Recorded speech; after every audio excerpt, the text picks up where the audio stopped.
Hello, my name is Danica McGrevey, and I am a student at the University of Arkansas-Fayetteville conducting research within the Department of Biological Sciences. Today, I'm going to share my project, Temperature-Dependent Macrophage Activity in Rainbow Trout. I am investigating how temperature affects the activity of macrophages. Macrophages are a very important cell in the immune response. They are often the first cell to encounter a pathogen. They have phagocytosing abilities, which allows them to engulf and destroy pathogens directly, and they contribute to the coordination of the immune response by releasing cytokines and nitric oxide. I am using the RTS11 cell line as a model organism. The RTS11 cell line was derived from the spleen of rainbow trout, and it has characteristics of macrophages.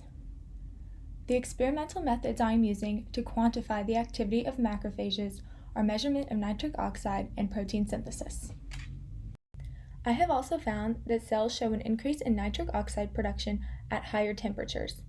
Nitric oxide is a chemical produced by macrophages that is toxic to pathogens and therefore is a good measure of macrophage activity. Here I have shown two experiments, and I have done many more repeats that support this data. I have found that temperature alone is enough to increase nitric oxide production. The blue bars represent 16 degrees, the normal body temperature of rainbow trout. The red bars demonstrate a fever temperature of 19 degrees, and the orange bars represent 21 degrees, an even higher fever temperature. From 16 to 19 degrees alone, there is a significant increase in the nitric oxide production. 21 degrees is much more variable. I also used stimulations, including poly-IC, a viral mimic, as well as LPS and PGN, which are bacterial mimics that also induced an immune response by the macrophages. All of these stimulants were successful in increasing the nitric oxide production, but especially at that fever temperature of 19 degrees. I have also found that cells show an increase in protein synthesis at higher temperatures. I used an HPG fluorescent assay to measure the protein synthesis of macrophages incubated at different temperatures. The green line shows a temperature of 4 degrees, a very low temperature in which rainbow trout show a very small amount of metabolism as seen here. I also incubated them at 16 degrees, their normal body temperature, and the protein synthesis is indicated by the gray background here. The red line represents 19 degrees and the orange line represents 20 degrees, both fever temperatures that showed an increase in protein synthesis signified by the shift to the right from the gray background at 16 degrees. I have found that viral mimics can cause an increase in protein synthesis beyond temperature shift alone.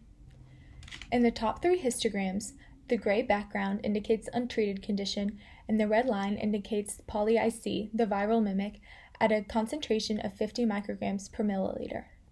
At 16, 19, and 20 degrees, the line indicating the level of protein synthesis by poly-IC shifted to the right, indicating an increase of protein synthesis due to this viral mimic.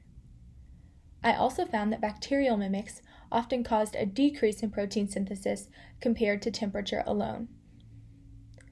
The blue line represents LPS, lipopolysaccharide, a component of bacterial cell walls. The green line shows peptidoglycan at a concentration of 5 micrograms per milliliter, and the orange line represents peptidoglycan at a concentration of 10 micrograms per milliliter. Peptidoglycan is also a component of the bacterial cell wall.